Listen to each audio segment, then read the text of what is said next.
Okay. Good morning. Thank you, everybody, for being here. I'm Claire Holmes, the Interim Senior Vice President of External Relations and Communications, and happy fall. It's great to see everybody in the room, and welcome to those of you on the phone from all the parts of our organization that aren't in Oakland. So today we're very happy to have our town hall with President Janet Napolitano to talk to us about some of the great things that are going on in our organization, and then we'll open it up for your questions. So thanks to those of you that have provided those in advance. It helps get us started, but certainly we want to take questions from the floor. So with that, good morning, President. Come on up and all right, let us know what's going on.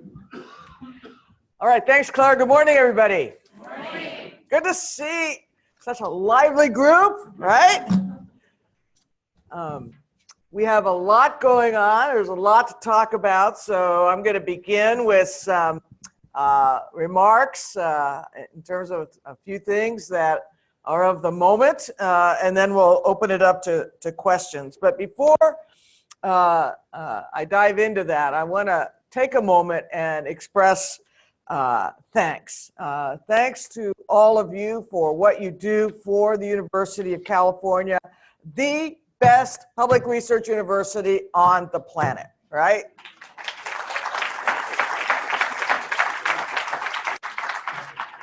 And while time doesn't permit me to thank all of the groups that need thanks, I do want to highlight a huge milestone. And that is UC Path. Even as we speak, yep, the UC Path teams here at the UC Path Center and at UC Santa Barbara and UCLA are preparing to go live. UC Path will be available to faculty and staff at UCLA and Santa Barbara next week. And while there are always a few small bumps in the road, we are excited that we will have more than 1/3 of the UC community on UC Path, with the remaining locations on target to go live in 2019. This has been a long journey. It's been a long path to path. You know, and as a 150-year-old institution, rolling out any system throughout the university is a massive undertaking. But it's been necessary for our evolution. PATH not only allows us to have more secure payroll and effective HR processing, but it also will give us access to data that will make all of our operations more transparent and efficient. I'll just say that putting together any kind of massive, well, you're linking this computer system with this computer system, and this campus's payroll system, which was held together with duct tape, with this campus's payroll system held together by another color of duct tape, has been a big project for us. So I want to just congratulate all who've been involved and thank the PATH team. I know they're working extraordinary hours now on the cutover for UCLA and Santa Barbara. UCOP restructuring. As I said in June, the restructuring work may not be visible to everyone, but every day people are dedicating significant efforts to developing options to enhance our own internal efficiency at OP, our effectiveness, and working to socialize those options throughout the system. In August, we launched the consultative phase to determine future structures and other attributes of UC Press, the Research Grants Program Offices, the UC DC Center, and the UC Center in Sacramento. We also are finishing up now the evaluation of UC Health and A&R. And indeed, UC Health will be, their recommendations will be presented to the regents next week, and we expect A&R to shortly follow. I'm also looking forward to a proposal from ILTI, the Innovative Learning Technology Initiative, and hope to announce decisions soon regarding the operation structure and the future state of our UC Mexico programs. There are actually three. There's the UC Mexico initiative, there's something called UC Mexis, and then there's Casa de California, which is the facility that we own in Mexico City. So I want to thank all of you who have taken time to speak with your managers about the restructuring effort or who have written to me directly. I read all the comments that come in, so please continue to offer feedback through your department leaders or to me at janet@ucop.edu. That's janet@ucop.edu. Did I say janet@ucop.edu? New regions. In addition to the changes we've been seeing at UCOP, we have changes on our Board of Regents. Last month, Governor Brown announced 4 appointments: LaFonza Butler, Michael Cohen, Cecilia Estelano, and Richard Lieb. We've already met with the new regents. We had an orientation session here for them, and we will be continuing to provide them with background and resources to help them provide strategic guidance and advocacy for the university. The November elections are coming up, 49 days away, but who's counting? And they will bring even more changes for us as California elects a new governor. We are a nonpartisan institution. We are prohibited from endorsing any candidates. But I think it's important to make your voices heard on issues of importance to you. So make sure your voice is heard by being sure that you vote. Your vote is your voice. And regardless of who the new governor is, we're working closely with Sacramento to ensure that we are able to work with the new administration and educate them about issues that affect the university. We'll also be welcoming some new regents in the form of new ex officio members of the board. We'll have not only a new governor, but a new lieutenant governor and a new superintendent of public instruction. And so we've already been meeting with the candidates for those offices and talking about the university, getting them up to speed. Moving on, sustainability. I'm glad that our partnership with the current governor has included a solid focus on climate change. I was at the Global Climate Action Summit organized by Governor Brown last week and was able to highlight the unique role that research universities, particularly the University of California, play in studying both the causes and impacts of climate change. You know, as a public university, our work should benefit the public. As a research university, our mission is to take research from the lab and into the world at large where it can serve the public good. So at the University of California, we have made the fight against climate change a priority for decades. But 5 years ago, we formalized a system-wide approach to the work by establishing the UC Carbon Neutrality Initiative. This is the university's pledge to become carbon neutral in our operations by 2025. And we are actively working in pursuit of that goal. So far, we've saved $220 million in energy efficiency projects. Last year, UC Irvine became the first university in the nation to convert its campus buses to an all-electric fleet. And the university became the largest university purchaser of solar power last year when we purchased 2 solar farms in Fresno County that together generate 80 megawatts of electricity, which is about 15% of our overall use of electricity. So I am proud to say that the university will continue to introduce aggressive changes in our operations. Last week, we announced a goal to transition to 100% clean electricity supplies across our campuses and medical centers by 2025. And we're also making our facilities even more efficient, using our purchasing power to create markets for more sustainable products, and setting ever higher waste reduction goals for each of our campuses. So I think it's fair to say that UC is leading the way in climate change research and practice. And I want to thank all of you for your commitment to this issue. It is about the health of the planet. It is about the planet that we leave to future generations. It is not only an academic and public service imperative, it is a moral imperative that we take this on and take it on with all the resources we can bring to bear.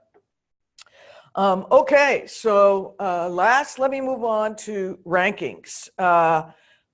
There's been a lot of external recognition for all the work we do to promote teaching, research, and public service. And in the past month alone, this is ranking season after all.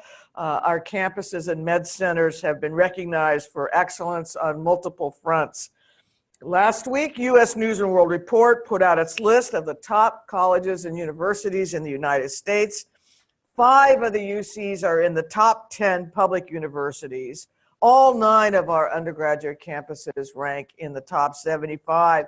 And I especially want to recognize both Riverside and Merced for vaulting up that list. The Wall Street Journal Times Higher Education College rankings include 5 UC campuses in the top 50. Those rankings are based on a set of 15 indicators that assess things like the quality of graduation and salary outcomes, campus diversity, resources allocated to academics and student services, and student engagement with faculty. Last month, Forbes named 6 UC campuses to its top 25 public colleges list. Money Magazine included 5 UC campuses in their list of the 25 best colleges in the United States right now. And Washington Monthly included 7 UC campuses in its annual college guides and rankings of national universities. I think these honors are meaningful. You know, you gotta take them all with a grain of salt. So we can always question the methodology, what they include, what they don't include, etc. But I think if you look at all of the rankings together, they tell a story. And what they tell a story of is a system of overall excellence, excellent outcomes for its students, excellent research, excellent public service. And so we do what we do better than any other system in the United States. And not only do we do that at our undergraduate campuses, we do it in our hospitals as well. Both UCSF Med Center and UCLA were ranked in the U.S. News and World Report's top 10 best hospitals from more than 4,500 medical centers nationwide. So that is also testament to systemness and to system-wide excellence throughout the University of California, from Davis to San Diego. So I'm really proud of what we do. I hope you're proud of what we do, because that pride should help motivate us to keep doing what we're doing and to do it even better. Okay, I'm going to stop and take some questions. Claire, it's your turn. Okay. No, it's yours. Well, thank you for that. And it does feel good to be part of an organization that is doing such great things. So thanks for sharing that good news. So I'm just going to start with some of the questions we received in advance, but really this is your time to ask questions.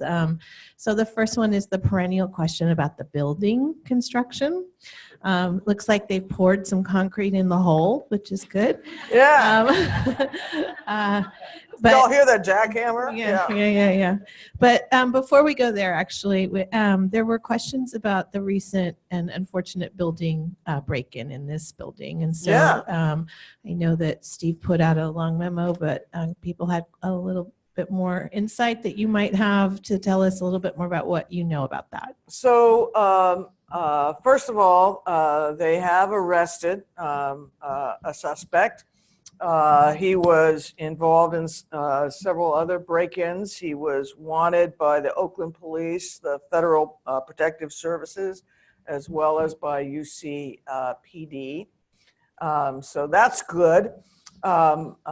In the meantime, we've been doing a kind of a whole safety evaluation of the building here, and an evaluation of what happened. And Steve Murray has been posting information. Steve, I don't know if you have anything you want to add, but there are additional safety measures that are underway. So, Steve, yeah. Mike. Can we get Steve a mic? Had a very good meeting with Margot Bennett, the chief of police at Berkeley, yesterday. And so we're enhancing the number of guards we have and the times that they're able to be here, as well as changing some of the training parameters. So you'll be seeing some more communications from me in the near future about the changes we're making. Good. Okay. Thank you. So in the genre of the building, do we know when people will be moving, who's moving, and who's staying here at Franklin? Okay, so all Oakland employees will know who will be in which building, either Franklin or the new building, and on what floor within the next 3 to 4 weeks. Yeah, okay. Now, specific departmental locations within each floor, who will or won't get an office, other details are yet to be finalized. Building services will be holding another series of brown bags starting in early October about the moves, and will also continue to provide updates in the link. And while only half of the OP Oakland staff will move into the new building, into 1100 Broadway, all Oakland staff will be moving during the process so that we can consolidate and so that we can refurbish this building, the Franklin building. But our goal is to move each person only once. So now, if you've ever played 3D chess, you'll know that that is easier said than done. But that is the goal, and I think we can attain it. That's awesome. Thank you.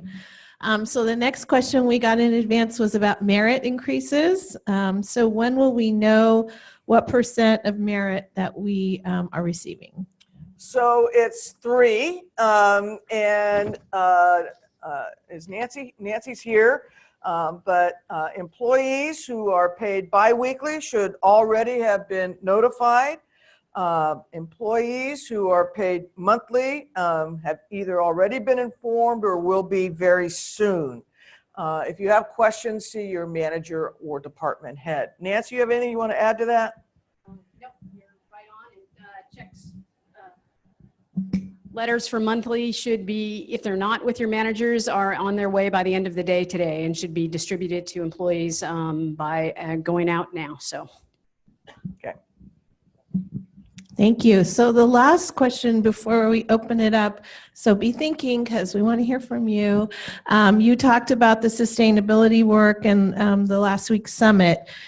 People saw the recent announcement of the 100% goal for all of UC's electricity to come from renewable or zero carbon. I'm looking at David here. So by 2025, how is that really going to happen? Well, first, and I'm going to have David Phillips get up and make a few comments, but you may not know, but UC actually owns its own utility company. And we supply electricity to a number of our campuses. And they will be getting 100% clean electricity by the end of 2018. We will be helping the campuses that don't currently buy or can't buy from our own utility to procure cost-effective clean electricity. solar, wind, hydro. So we're going to help them identify where they can purchase that source of power so they too can get to 100%. And we already have, in addition to the 80 megawatts of solar that I referenced earlier, we actually have 40 megawatts of renewable energy generation actually installed on our campuses, which is about enough power for 11,000 homes. So, so we've got some big chunks of renewable energy and clean energy already operational, and more to come. But David, do you want to add to that? You covered it very well, but the whole point is we have options for the campuses. So there's options for everyone, whether you're at UCLA or Davis. You can do as much on campus as possible with renewables, but there's lots of different mechanisms now to do renewable energy. Either we directly supply it, or work with a utility supplier to get renewable electricity, or we do it ourselves and work out the logistics of how we get that to the campuses. So it's great that we're in a state where options abound, and we've worked out the mechanisms with the campuses to make it happen. Yep. All right. Okay, questions from here? There's one there. Yes. So for the renewable energy, since we're on that topic, what are we doing for 1111 Franklin and I guess 1100 Broadway? Yeah, David? Well, that's the other good news. So this building is already supplied by UC's power company, and we're already have one of the lowest emission factors for our supplies thanks to the Central Valley Project. Through some creative accounting, we were able to extend this meter to the building next door. And so that entire building will also be served by UC's power company. And the developer, in addition to allowing us to use that power, is marketing that as an aspect of that building, that they're supplying low carbon energy to all of their tenants. So it's another great example of UC's leadership and doing it in a cost-effective way. The developer is not paying more than they would pay to PG&E. So it's a win-win in that regard. Yeah, that's great. Thank you. Don't know about that creative accounting. Yeah. It's always a little shudder when you hear those words. Other questions in the far back? Hi there. One comment and two questions, if that's okay. First, I really think these town halls have been fantastic. I wish we had done them a lot earlier in my UC career at UCOP, and I hope that there's a commitment to continue to do it because this really gives us a sense of who we are as an organization.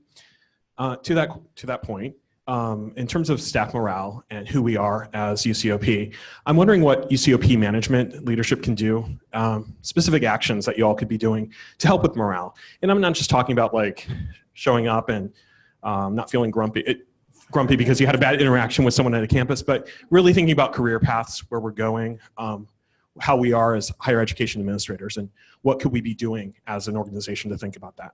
And then I have a second question, and I'll wait. So I think morale. I think of a whole spectrum of things.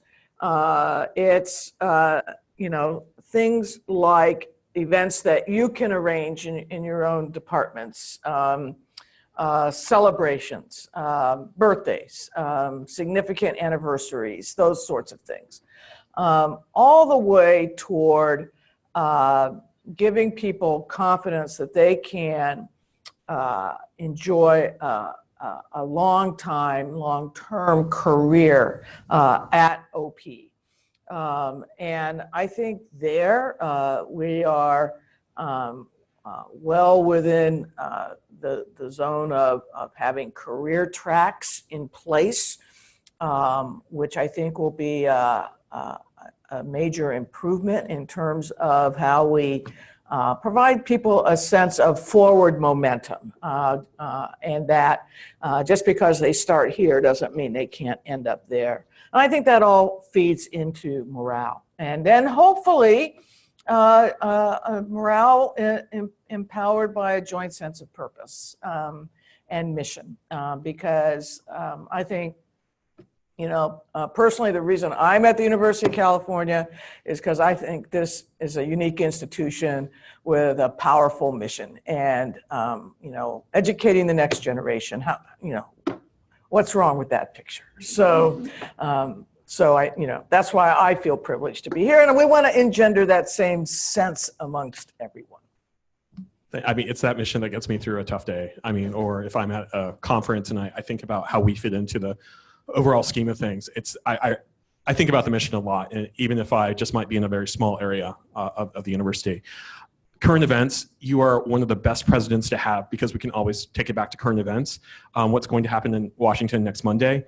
I know there was a movie in which you were featured with Anita Hill and Clarence Thomas, and I'm just wondering, with regards to the nomination hearings, the fact that there's going to be the accuser is going to be coming forward.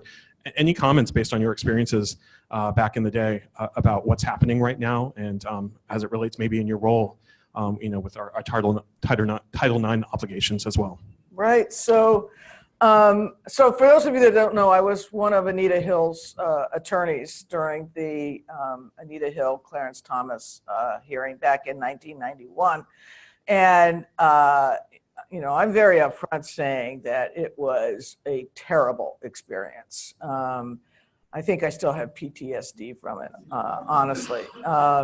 And it was terrible in part because it was like the committee members, all white male, had never heard the phrase sexual harassment before.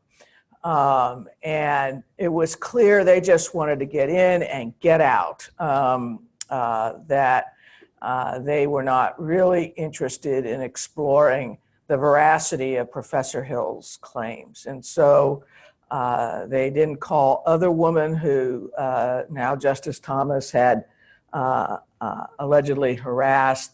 They didn't call more of Professor Hill's corroborating witnesses, people she had told at the time the harassment was occurring, that it was occurring. And, some of the members of the committee have expressed regret after the fact about how the committee handled it and how she was approached as a witness. Now we come to this latest episode, and there are some real differences. The event allegedly occurred when Judge Kavanaugh was in high school.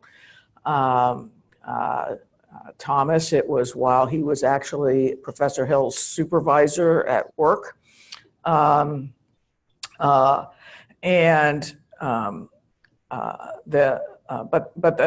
But the committee is doing some things that look remarkably similar, like stopping the process and then immediately having a hearing without actually setting up enough time to do a thorough investigation. I do think now there are 4 women on the committee. That may make a difference. I think the men on the committee may be better able to question both Judge Kavanaugh and the complainant. It's going to be interesting to watch. It does remind me, however, that even though Hill Thomas was in 1991, we still have not eliminated sexual harassment in the workplace. I mean, I wish I could just wave a magic wand and say, stop it. There's a way to behave and a way to interact with your coworkers or with people you supervise. We still need to focus on our prevention efforts, our education efforts, and our own investigation and sanction efforts when that kind of behavior goes on. So I think, if anything, this latest event reminds us that we have obligations here too. Thank you. Who else has a question? Donna Collins said I had to give her a shout out, so. All right, that's all right. Shout out to Donna.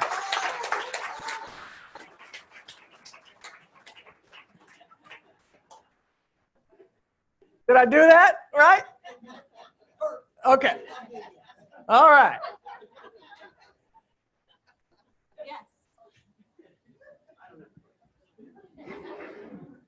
Do you have any comments on what's going on at the Chief Investments Office? There was a very negative article about Jagdeep Bashir, our Chief Investment Officer. You know, all I will say there is that to the extent that allegations were raised that could constitute a violation of university policy, those are being assessed, but that Jagdeep retains the support of me and retains the support of the board, and has produced terrific results for the university. And the office has produced terrific results.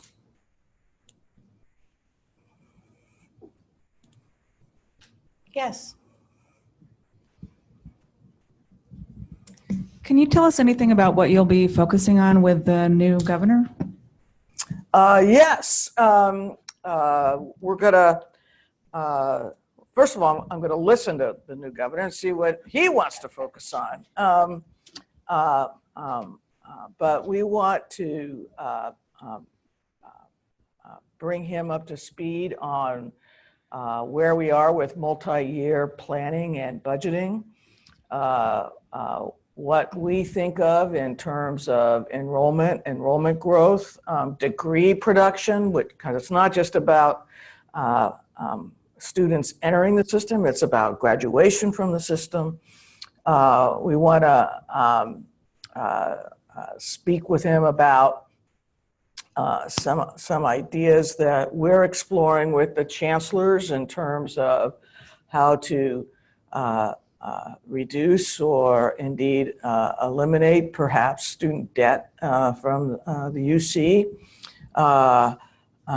We're still modeling numbers, and so don't leave here saying, you know, it's UC will not be free. I'll just put it that way. But are there ways to reduce the amount of student debt?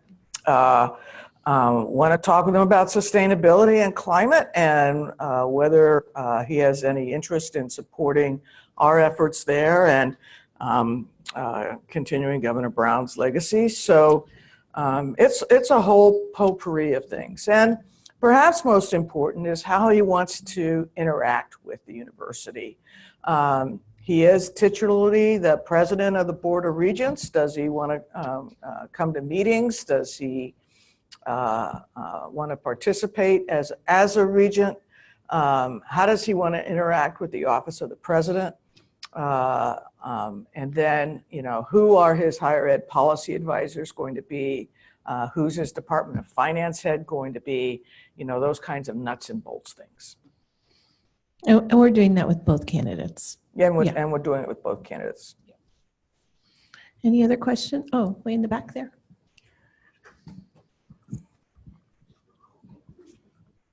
Sorry, you talked about reducing student loan debt. There are a lot of companies, particularly in the Bay Area now, that are looking at programs to help employees pay down their student debt. Could we see an innovation in our benefits possibly to include that type of benefit? Is that something that we could consider? Because that's something that still affects someone like me, Gen Xers and others. I'm just going to put that out there. If we as a public institution are looking for ways to reduce the cost, maybe that's other creative ways to help employees who are also struggling with those commitments as well. You know, that's an interesting idea, and it's something that we can look into. You know, I think most Gen Xers have some student loan debt, and So thinking about ways to deal with it. Yeah. I was just going to point out that there's a program that I believe started under the Use your Can you mic, use your Dwayne. mic, Dwayne? It's a program I believe started under the Obama administration for people that work for public institutions that has a student loan forgiveness program that does apply to a lot of jobs at the University of California. So we do have a mechanism that people can take advantage of now. It's not part of the benefits program, but a lot of people don't know that they can actually participate in this and get their student loans reduced if you work here for like 10 years or so. So Dwayne, where do people get information about that? I don't know. We'll work with Dwayne and we'll put that in link. I will get the answer back to everybody. Yeah. I can't remember the exact site and name of the program, but We'll We'll connect put with it in, you. we'll find out and we'll put it in the link. absolutely. Thank you.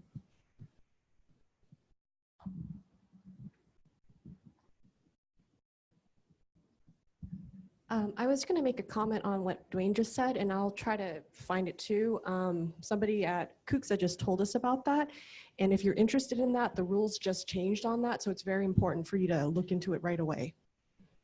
Great, thank you.